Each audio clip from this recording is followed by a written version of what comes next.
Bonjour à tous, je vous montre 3 idées de petites verrines à faire avec une seule et même crème. C'est parti! Pour la crème, je commence par mettre 600 ml de crème liquide entière très froide dans la cuve du robot. J'y ajoute 450 g de fromage mascarpone, une cuillère à café de vanille en poudre, vous pouvez remplacer par un sachet de sucre vanillé. Et je fouette en augmentant la vitesse progressivement. Quand la crème commence à prendre, je viens ajouter 50 g de sucre glace en pluie et je continue à fouetter jusqu'à obtenir une crème bien ferme. Évidemment, vous pouvez faire la crème au fouet manuel ou alors au fouet électrique. La crème est prête, je la sépare en 3 et je la réserve dans des poches à douille. Moi, j'utilise des poches jetables déjà équipées de douille, c'est super pratique. J'ai donc 350 g de crème par poche, donc par sorte de verrine. Les premières verrines, je les fais à la fraise, donc je commence par couper 400 g de fraises en tout petits cubes. Je dispose mes petits dés de fraises dans une casserole. Je mets 10 g de sucre, donc vraiment très peu, simplement une cuillère à café et je mélange bien.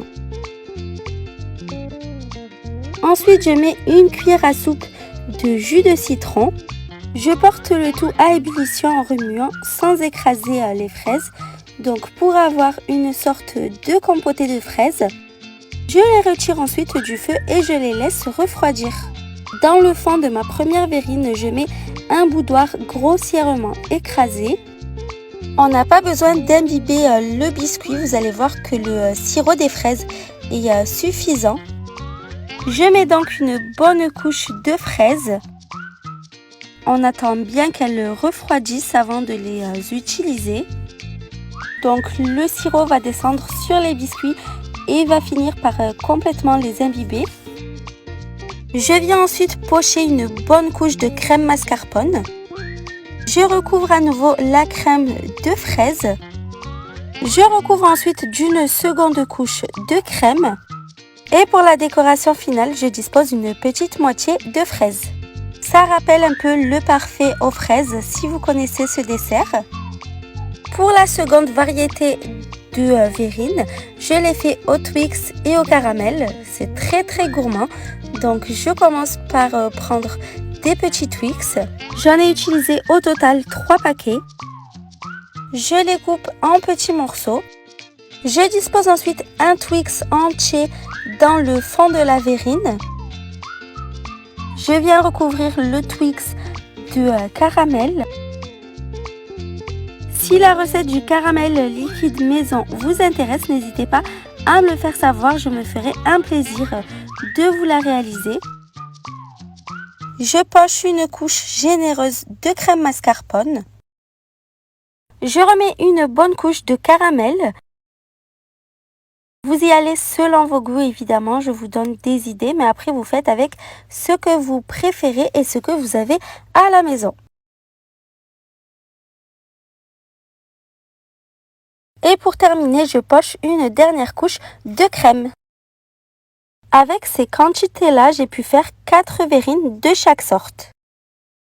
Pour la déco, j'enfonce une petite moitié de Twix dans la crème.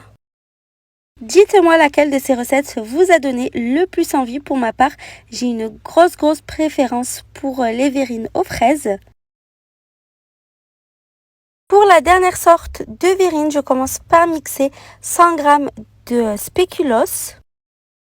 Je réserve ensuite les spéculoos de côté et dans une casserole, je mets 75 ml de lait. Je viens ajouter 175 g de pâte à tartiner au chocolat et à la noisette. Et je remue en chauffant le tout jusqu'à obtenir un mélange homogène. Ça va permettre à la pâte à tartiner de ne pas figer au frais.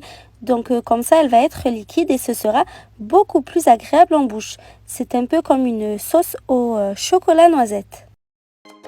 Dans le fond de la verrine, je mets un petit peu de spéculoos écrasé.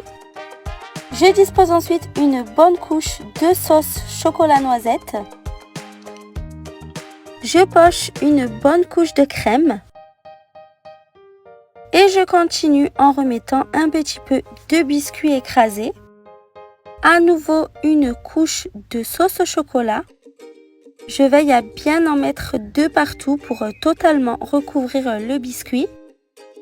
Et je termine en pochant la dernière couche de crème. J'espère vraiment que la recette vous a plu. À bientôt!